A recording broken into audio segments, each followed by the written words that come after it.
Hello, I'm Haydn Bettles. I'm a primary school food teacher in Manchester. I'm also running the Twitter page at Primary Food Ed, which showcases all the food and family education work we do at school.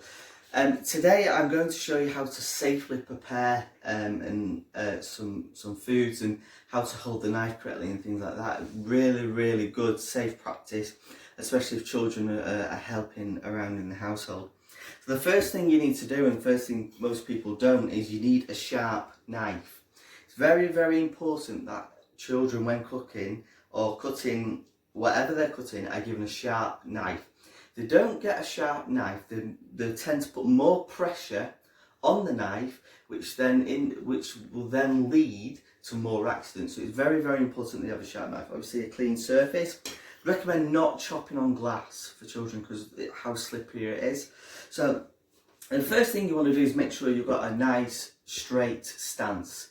And what we're going to do is when we're cutting, we're going to cut like this. So we've got two cutting methods. We've got the bridge, which is where we bridge over the food and then the knife comes through the middle and we cut like that. Or we've got the claw. The claw is where we have like a dinosaur claw and the fingers come at the side and we slice down like this. So the bridge is where we cut in the middle if we're cutting things in half, and the claw is, once we've cut that in half, I'll show you in a minute, is when then we'd slice it through. So what I do with my children at school is I get them to do a thing to get them ready. So they've got a nice stance. The first thing is salute. Your fingers are either going to go like that for bridge or that for claw. So salute, fingers. So you tell them what method you want them to use first. So salute, so say the bridge, salute, fingers, food. So that is when they get the food ready. Now, salute, fingers, food. The hand stays all the same. We don't twist. We move the food towards what we're doing. So salute, fingers, food, knife. That means they get the knife in and they're ready. And then cut. Okay. Then the next thing to make sure is that the children aren't cutting on wobbly edges. So next thing we're going to do is going to slice the mushroom. So this is the claw method. So the thumb goes behind the fingers and the fingers are leading the cutting. So salute, fingers, food, knife, and then that is where the cut. So then most of the cutting should start from around this part of the knife. So come in, telling the children to use the whole of the knife. Don't push down. We don't want the children to push down on the food.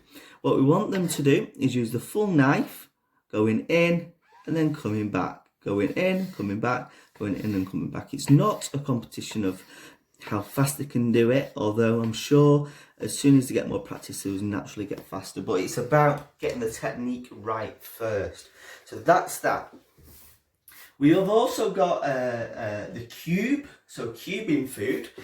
So again, we get the food at 12 o'clock. 12 o'clock as we're going to go in at 3.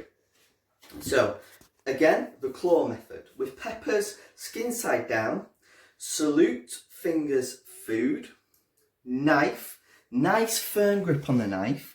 And again, you're just going to do some slices.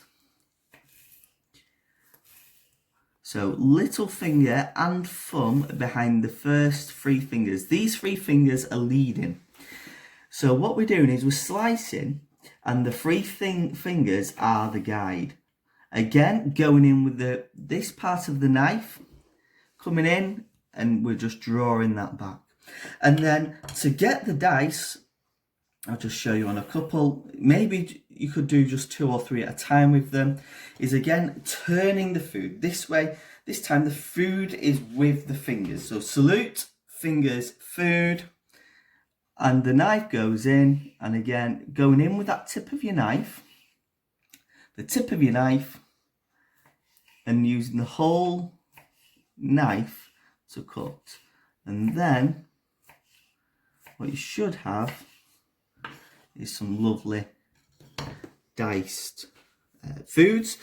Also, top tip when children are doing cooking is to give them appropriate sized foods. I wouldn't expect an adult to finely dice a watermelon, so don't expect a child to finely dice an onion, depending on how old the child is. The next thing I want to show you is how to peel a carrot safely for children. So holding one half and peeling away from you. So I've got the Rex speed peeler here. Very, very easy, very sharp again. So again, you're twisting the knife and you're coming down halfway, and then you flip the carrot over, and again, and then gradually you build up,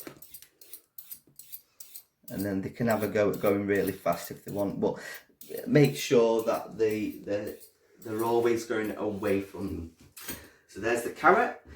Now, one thing I see most of the time, and I always teach my children not to do this, is onions. Here we've got a shallot. So you've got the root end and you've got the tail end, the tail and the root. The root holds the whole onion or shallot together. So you want to take off the tail end and put it into your little waist area, okay? Then the bridge method, the bridge method comes through.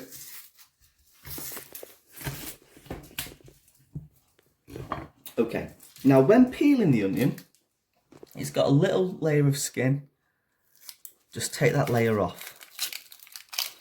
Right, now, this is what I see. People will slice the shallot or the onion and then they'll go this way and this way and this way. But if you look, the onion's got natural layers. It doesn't need you to slice it this way. So all that you need to do is just do the slices along the onion or shallot.